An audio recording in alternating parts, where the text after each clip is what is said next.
I'd like to go ahead and say hello and welcome to today's eShowcase, Eliminate Class B Biosolids Handling and Disposal Challenges with Class A Solutions.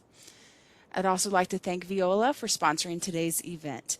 Veolia Water Technologies offers innovative technologies and complete engineering and design of water, wastewater, and biosolid solutions for municipal and industrial customers. Today's presenters are John Orr and Eric Bergstrom. John Orr has 15 years of work experience in wastewater residuals and sludge treatment technologies and over 25 years in project and operations management. Eric Bergstrom has been a process and controls engineer at Donahue and Associates for 16 years and is currently working on his 7th biosolids drying project. And now I will hand the presentation over to John. Thanks, Joy. These are the topics that we'd like to cover today. We're highlighting a project for the City of Wausau that's nearing its final completion. We want to present some of the challenges and drivers behind the project that Eric is going to present, and then kind of dive into the solution that was developed. Talk a little bit about the technology, the drying technology deployed in the project, and its key features and benefits, and then present what the project result looks like, how it looks installed, and then kind of go right into some of the lessons learned and in the execution and implementation, and then we'll jump into a question and answer session. So with that, I'd like to hand it back over to Eric.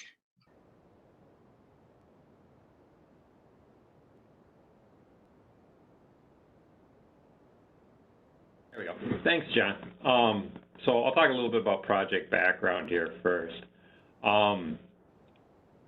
So City of Wausau treats wastewater from the cities of Wausau and Schofield, originally constructed in 1940 with primary treatment. So the original plant's kind of up here, pink box. That was the original 1940 construction. 1970 or so, we had secondary treatment. You can see the activated sludge basins there really well. So we had secondary treatment and the anaerobic digestion over here in the 1970s. And then 1989, we expanded that secondary treatment, added sand filter building over here, and then added sludge thickening back in the original building, which is now kind of their main building, added sludge thickening in the end of that, and dewatering up in the corner of it. So that was the 1989 expansion. At the completion of our project, the facility is going to be rated for 9.5 MGD, average flow capacity 3.58 or 35.8 MGD peak capacity, and produce nearly 2,000 dry tons annually. So solids handling pre-2020, as I kind of alluded to earlier, was the pre-digestion thickening, anaerobic digestion, and the post-digestion dewatering. And then we go to Class B land application. Kind of the missing step in there is going over to the cake solids storage building. We dewater over here in the corner of the main building, truck it around the site, and put it over in the cake building. What our project did was, among other things, add the dryer building. That's what we're here to talk about today. So now we do thickening, dewatering, and drying in that new building, and haul the product around and store it in that repurposed cake storage facility.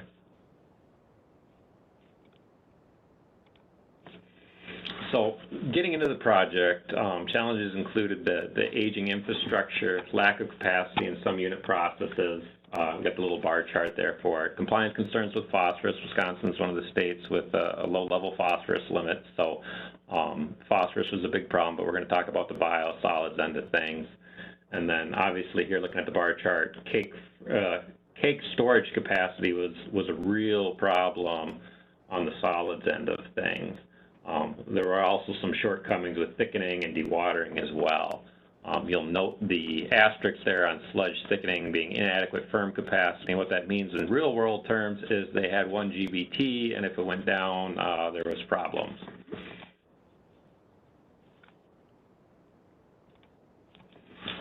So the alternatives we looked at back in facility planning, these are the ones that kind of made it through to a more detailed evaluation. We threw a lot of stuff at the board at first, and these are the ones that stuck.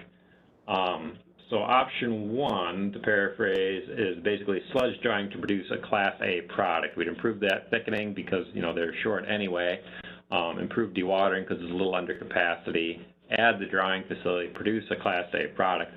Option 2 is essentially T-pad, right? We're going to improve thickening, and when we improve digestion, that's what we mean. We're going to have T-pad come in for digestion, expand dewatering, store wet cake, produce a Class A product. And option 3 was essentially status quo, expand thickening, keep doing mesophilic digestion, improve dewatering, wet cake storage, a Class B product.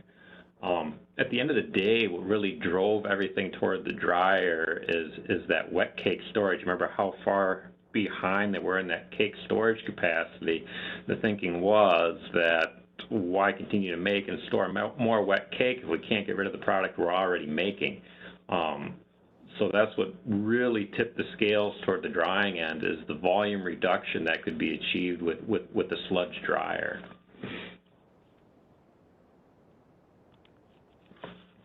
Some of the goals as we moved into the design of the project was to design a system that was safe, reliable, cost-effective. Obviously, we have to meet permit, maximize the previous investments at the plant, right? That original construction dates back to 1940. Our project, we ended up adding 5 new process structures to the facility and reuse 15. So we had to add a few new things, but we managed to reuse the bulk of the plant.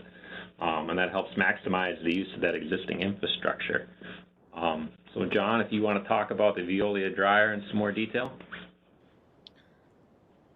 Yeah, thanks, Eric.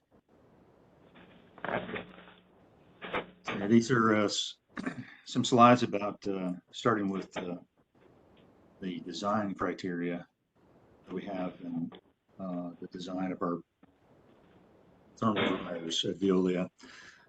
First off, they need to be, you know, safety is a key issue for everyone.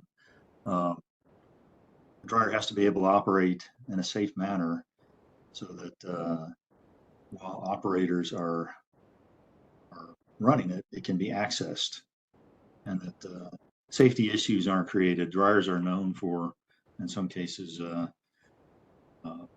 issues with dust explosions and fires and things like that. So the goal is to keep the chance of those kinds of events from happening. So the design is for inherent safety. One of the second key area is to implement the project and design so that it can be operated and maintained with minimal cost over the life of the project. Operating cost for both operators and for any maintenance type activities, replacement of parts. So design has to be done in a way where that goal is met. The other aspect is that the components in the system are designed for longevity. So these systems are typically subject to corrosive conditions in certain areas. So the components have to be designed with the right metallurgy and capability to withstand that throughout the life of a project. Of course, the other key goal in this is energy efficiency. So the design has to be done in a way that uses minimal energy to achieve the result. This touches on a subject that we'll get into a little bit later, but this is a dryer that can be provided with add-on functionality to reduce thermal energy usage in the long run.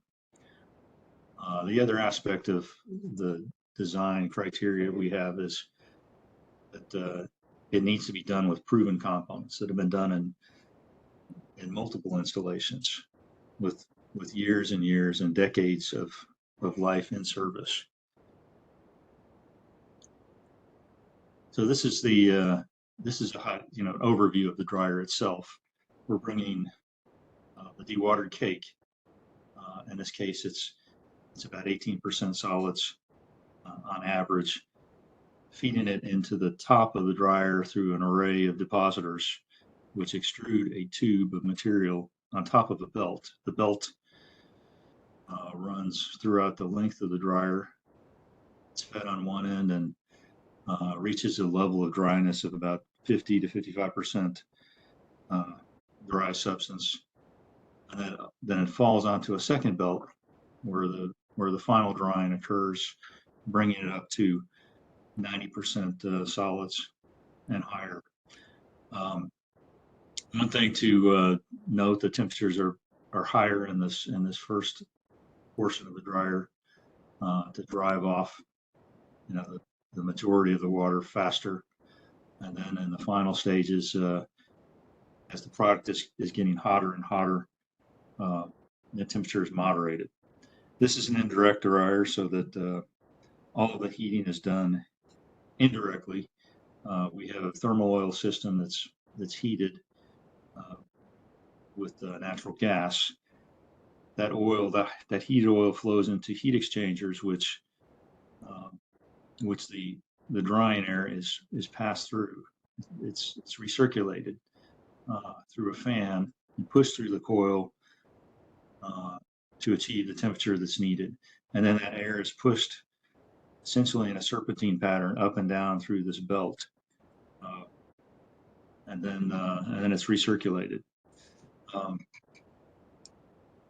Same thing happens in the second stage, but the air in this case is taken off, and all of the water that was removed in the dryer is condensed out in a closed loop condenser and then returned here.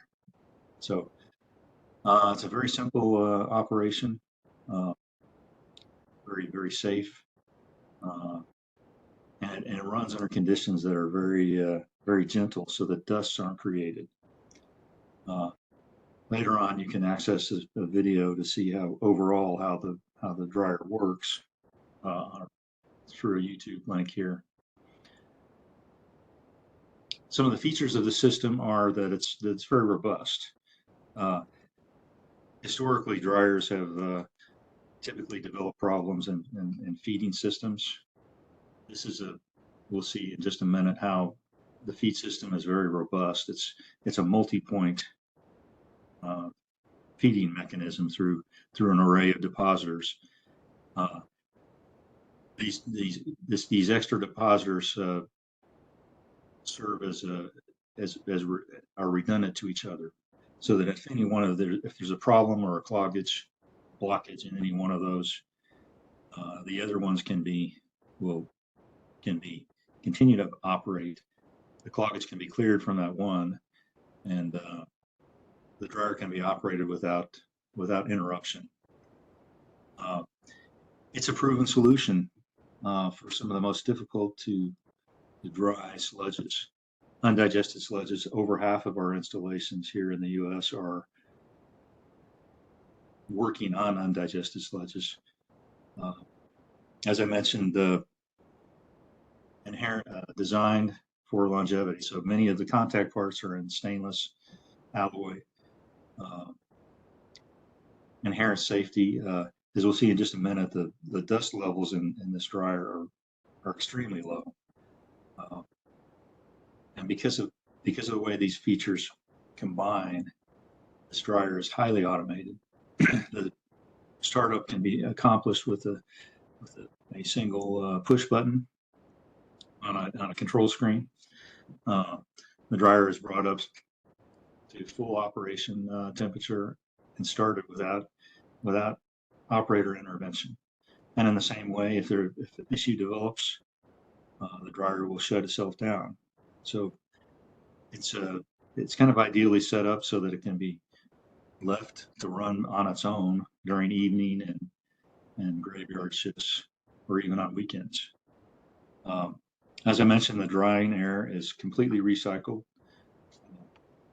This improves the efficiency, the thermal efficiency of the dryer, because we keep reusing the air. All we have to do is take out what's evaporated. It can be reused. With indirect heating, using thermal oil, this allows for a higher energy efficiency, as we can operate through a broader range of temperatures and ensure that the dryer can operate safely and with a minimal footprint or size. And as I mentioned, safety. This is a short video showing how these depositors work. This is actually a working view inside of a dryer. You see the cake is being laid down on top of the belt. The belt is very slowly moving. Those tubes of cake lay on top of each other, and the drying is accomplished in very moderate conditions. It's like squeezing toothpaste from a toothpaste tube. As long as the solids are thick enough, and generally for this type of dryer, 14% solids and higher is kind of the target. This is at the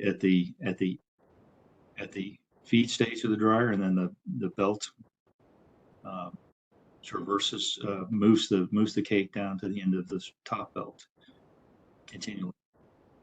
And as I mentioned, these depositors can be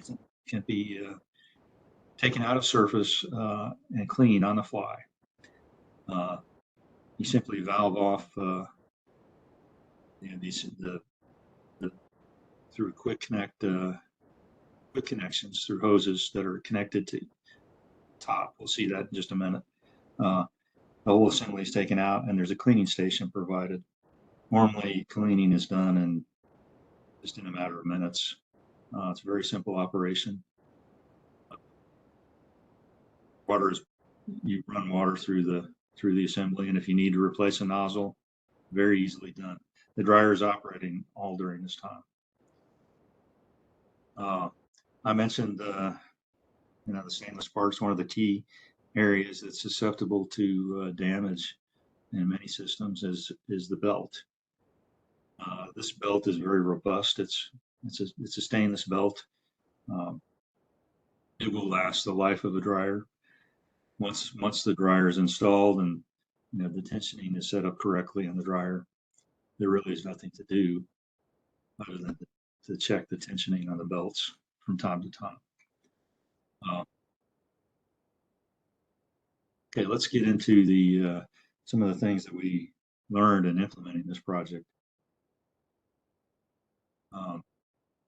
As Eric highlighted, the overall site, the dewatering and drying operations were set up in this building. That's a very nice layout. These are who the leads on this project were. Of course, Donahue as the engineer, lead contractor August Winters and Sons, with Myron Construction doing a lot of the mechanical work. We provided the drying system and some of the auxiliary equipment, such as the cake receiving bin, from which we pump cake through progressive cavity pumps to the dryer. Generally, those pumps bring the cake up to a manifold, which feeds in turn dosing pumps that feed those depositors. So we provided that. We provided all of the components of the dryer, these depositors, the belts, the place where the extraction screw where the dried solids come out. Provided a crusher to reduce the size of the product so that it could be handled better for land application. The dryer accessories, such as the closed loop condensing circuit, the heating system, the thermal heating system, conveyance equipment leading to the loadout area, where product is loaded onto roll-off containers. That included the platform and filtration for collecting any dust. Anytime you move a product like this around, you'll create some dust. So we're aspirating the equipment and filtering the air that's brought in. We provided the instrumentation and controls, and then of course all of the access platforms, ladders, structural elements supporting the dryer, and those pieces. This is a depiction of the overall time frame from the start of the contract to the point where we were released to fabricate, showing the overall equipment deliveries a few months after that, and then the start of the mechanical checkout, both on the dry side and the wet side, wet parts of the system. The startup of this plant was commenced in August of last year. Was taken through its performance test in late October, and at this point we're finishing up items on a punch list, and ensure the site is working with the DNR to ensure that Class A certifications in place on the product. Some of the things that we've learned in doing this project, of course, with folks like Eric Donahue team doing this project, who are very experienced in putting in drying projects, very helpful in every step of the way, early stages of the design and layout of the core equipment. In this project in particular, we saw almost a record installation time on the dryer itself, and went incredibly fast. And we were able to apply some learnings from other projects on this project, procedurally, in terms of our manufacturing sequence. Something that's also worth bearing in mind is a sequence of installation. There were carefully considering how equipment could be brought in and laid out. Had to be considered carefully. Of course, there are also things that learnings from limitations on storage that led us to look to consolidate as much of the equipment as possible, especially the instrumentation. This helped tremendously. Instead of having a number of separate shipments, these were all consolidated into one shipment. And then having the capability to quickly respond. In one case, we had a manufacturing defect that showed up on these hoses I referred to, the Depositor hoses. So we simply replaced all of them. And we had two of them fail prematurely. We hadn't had that before, so we had to respond quickly and address the problem. So some more about the capacity. 3142 dry tons per year at 18% solids. Target evaporation rate 4,500 pounds an hour. It's using a thermal oil heated system as the primary energy delivery mechanism, heated by gas. This is a view looking on the upper platform of the dryer, the top. We provided all the equipment that you see here. This is the cake bin that, or the cake, the dewatered cake is gravity fed and then pumped. This is a picture during installation, so the pumps aren't shown, but 25 cubic yard capacity, working capacity, with a lab bottom, so that the progressive cavity pumps are always, the suction is always, they're not suction starved. The goal is to keep consistent feed and pressures, cake discharge pressures throughout the system so that cake is delivered consistently, and there's no short circuiting in the solid separation in this bin. So the geometry is something that you got to take care of, especially. This is showing that same view of the dryer. It's got the array of these depositors. There are 24 depositors, and each of these depositor pumps, as we call them, is fed from this, what we call a dosing manifold, and it feeds 3 depositors. So to change one of these, to unclog one, you'd simply shut off, you valve it off, and you disconnect it and take it to the cleaning station. Very simple. And then we provided the platforms and such for the system. As far as the conveyances of the dry product, we use drag tube conveyors. That's one of our preferred means because they take very little space. They can be routed directly in an angled fashion. You can't have any too many change of planes in this, but they work very well. This is the loadout area showing the retractable spouts that are used when a truck is brought in to discharge and then aspirate through these extendable spouts to capture any dust that comes off. And that comes with a small bag filter to collect and recover any dust that's pulled through that aspiration system. This is a depiction of what the product typically looks like. This is not actually from this plant, but before and after crushing.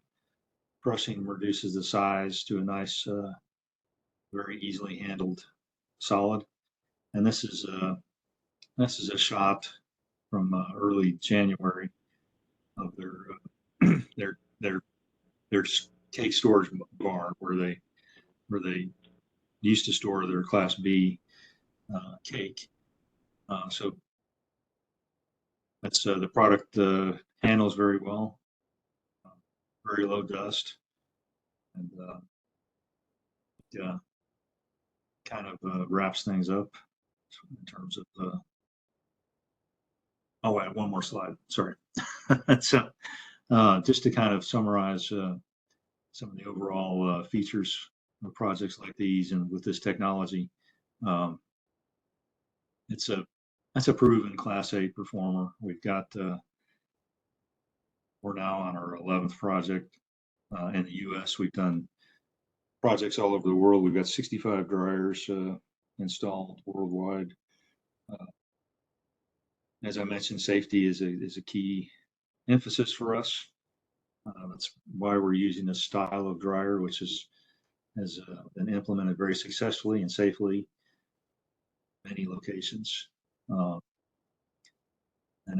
it definitely meets Class A conditions. And it provides a safe environment for operators. And that's, of course, it's highly automated, so it can be left to run unattended. I think as we understand, this staff in many cases leaves this dryer to run on its own for I think I've heard as long as 2-3 days at a time, and then low overall project lifecycle costs. So that's our final slide. So I'll hand it back over for questions. Great. Thanks so much, John and Eric. We have lots of questions coming in, so I will get to as many of them as we can. I do want to let anybody know that if we do we are not able to get to yours, then please know that we do have email addresses here on the screen. Here's John's if you would like to reach out to him directly, but there will also be a follow-up email so we can help address any of these unanswered questions. So I'm going to go ahead and get started, and John and Eric, you can jump in on which questions you want to answer. So just going into the most recent, that was in reference to the final product. I had someone ask, the final product looks very fine in size. Is there dust issues when land apply?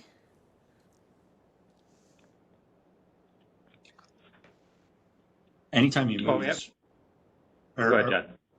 anytime you move this product around, you're going to have some attrition. But as it comes out, it's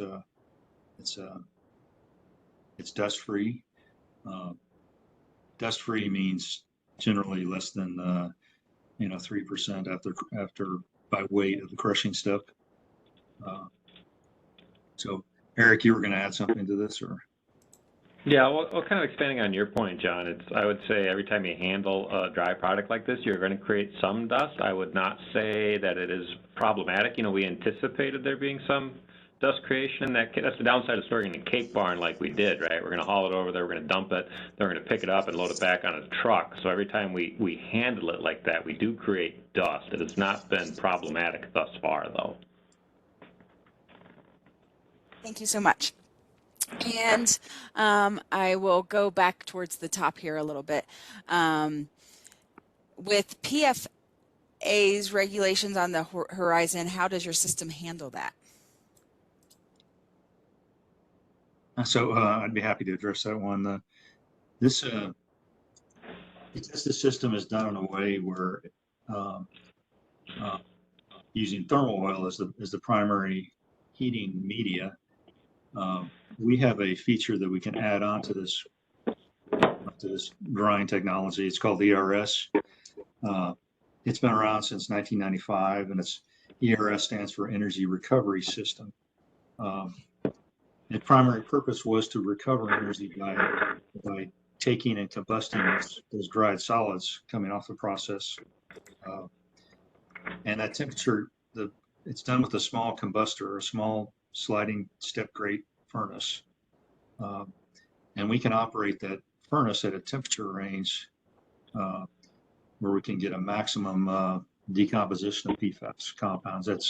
That's above 1,000 degrees Celsius, generally close to 2,100 Fahrenheit is the target operating range. But anyway, this facility was laid out with the potential option to add that functionality in the future.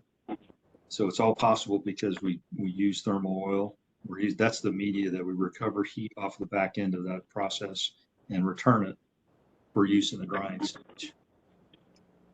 So with regards to the PFAS issue there, some other thoughts on that. Generally speaking, sludge drying is not going to handle PFAS, right? It doesn't get hot enough. Even if you go to a high temperature drum dryer, it doesn't get hot enough. If you want to deal with PFAS, you need to do incineration, pyrolysis, gasification, something along those lines. For Wausau in particular, PFAS is being handled more on the source side. Donahue is designing a PFAS filtration system for their water utility. The bid set for that just actually printed yesterday. So we're doing a granulated carbon absorption system on the drinking water. So we're hopefully going to get the PFAS out before it makes it to the wastewater and our dryer. Thank you so much. And then I will ask, can you talk a little bit more about how this dryer can operate without the operator attendance? Yeah, I can take that, Eric. That's largely because the dryer is highly automated, and it runs in a fashion that is very controllable. Without interruption, the system can be run and start up, shut down, and it will shut itself down. It'll put itself into a very safe operating mode if there are any events that occur during unattended operation.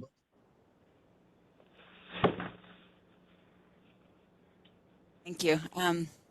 Another question. Does the system ever become energy neutral?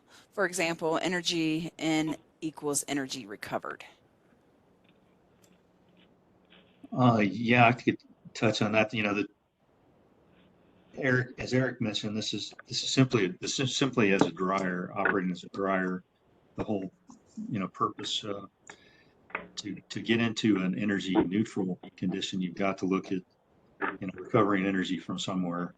So with this dryer alone, it can be functionality can be added to recover energy from the dried product through a combustion process or incineration. But as the dryer by itself can't reach an energy neutral state without some kind of energy recovery.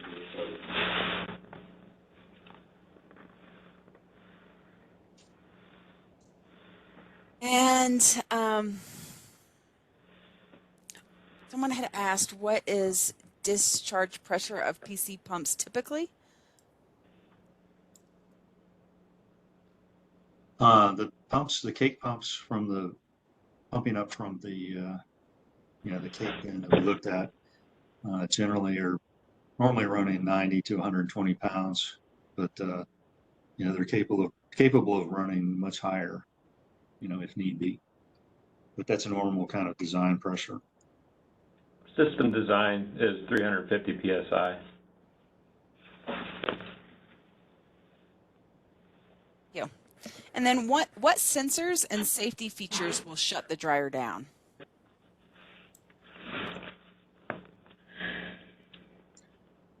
So clearly we're watching temperatures, continuously watching temperatures. Any temperatures either in the product itself or in the air recirculating within the dryer, those will trigger shutdowns. Loss of suction pressure will stop, feeding. Of course, we've got the thermal heating system itself has a number of safety features that prevent it from operating under unsafe conditions. Well, John, the one we're looking at right now with the slide up is, you mentioned temperature in the dryer. There is a deluge spray system inside the dryer. That's that blue water piping there. So if temperature gets too high, we will spray the dryer with water. Yeah, that's definitely a feature that's included in all these dryers that we furnish. Thank you. Let me move to a more recent couple questions. What is the smallest size plant practical for your system in dry tons per day?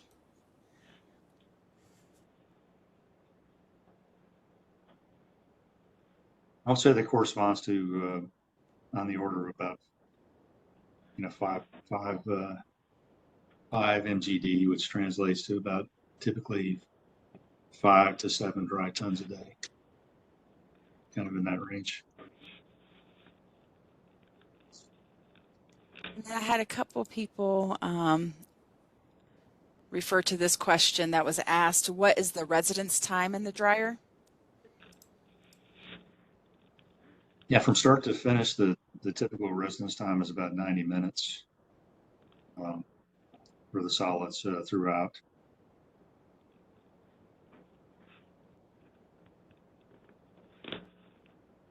And then what experience do you have in drying sewage sludge in the U.S. or elsewhere?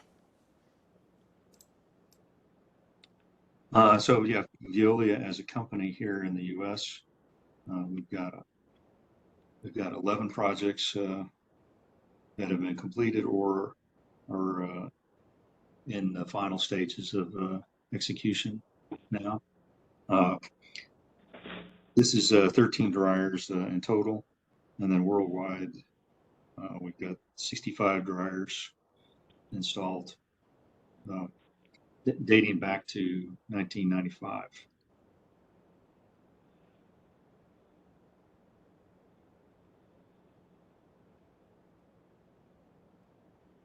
Perfect. Thank you. Let me go back up towards the top. So this was closer to the beginning of, or your part of the presentation, John. What is measured product bulk density? That's a great question. Before crushing, it's typically on the order of 12 to 15 pounds per cubic foot. Some of the K characteristics affect that. But after crushing, we typically will see the bulk density increase from typical range of about 22 to 27 pounds per cubic foot.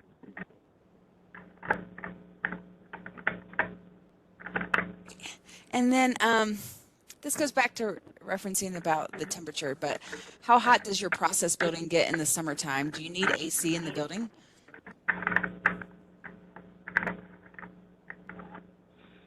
So this room is not air conditioned. It is just one air change an hour type ventilation. So not a lot of heat coming off the dryer. Most of the heat is recirculated within the cabinet. We're not you see that cabinet on the screen right now, that's a whole insulated box. We're not ejecting a lot of heat to the room.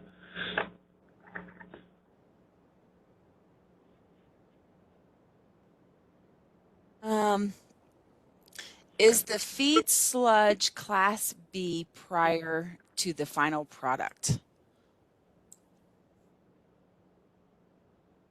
Yes.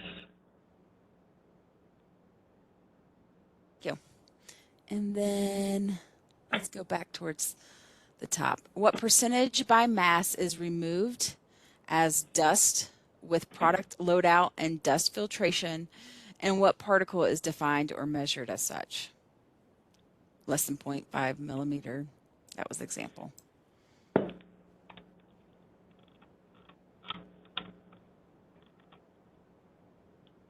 Yeah, so I don't know that we've measured it at this plant, but from the pictures, the final picture, the dust collection is done in a way where it's discharged into single 55-gallon drums, which are occasionally changed.